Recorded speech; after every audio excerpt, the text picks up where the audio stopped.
September 2025. A quiet change of sign at the Pentagon's door. Not Secretary of Defense, as it's been for nearly 80 years, but Secretary of War. Is this just a marketing move worth hundreds of millions, or a blunt confession that the age of soft power is over and influence now has to be fought for?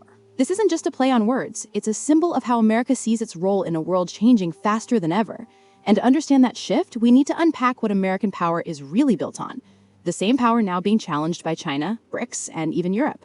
Let's start with the obvious, the iron fist. In 2025, the US defense budget hit nearly $900 billion, more than China, Russia, India, Germany, and the UK combined. That money doesn't just buy weapons. It funds over 5,000 military facilities worldwide and doubles as an industrial strategy, creating jobs in every US state. But there's a paradox. The American national debt has passed $37 trillion.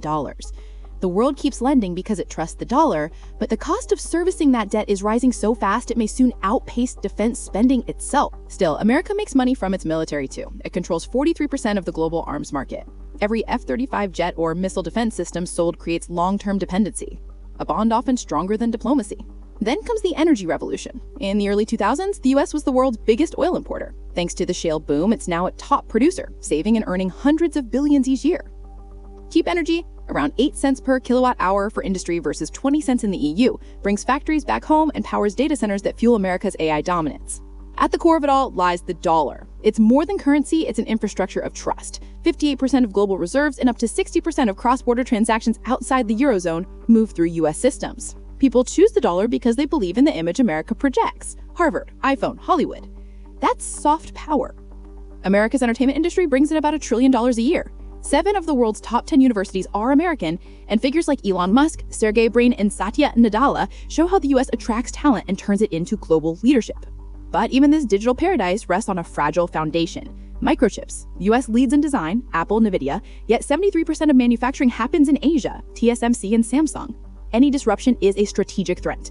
Washington has thrown $52.7 billion through the CHIPS Act to reshore production and defend its edge in critical technologies like AI.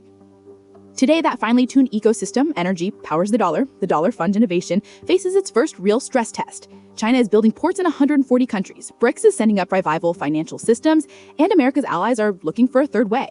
So the Department of War sign returns, a reminder that if soft power fails, hard power remains America's final argument. What we're seeing is that US leadership is a complex machine, a tight web of military strength, financial dominance, and cultural influence. But what happens if that machine cracks? If the dollar collapses tomorrow, who becomes the new superpower? And who among America's rivals, China, the EU, or BRICS, will be the first to truly challenge its reign?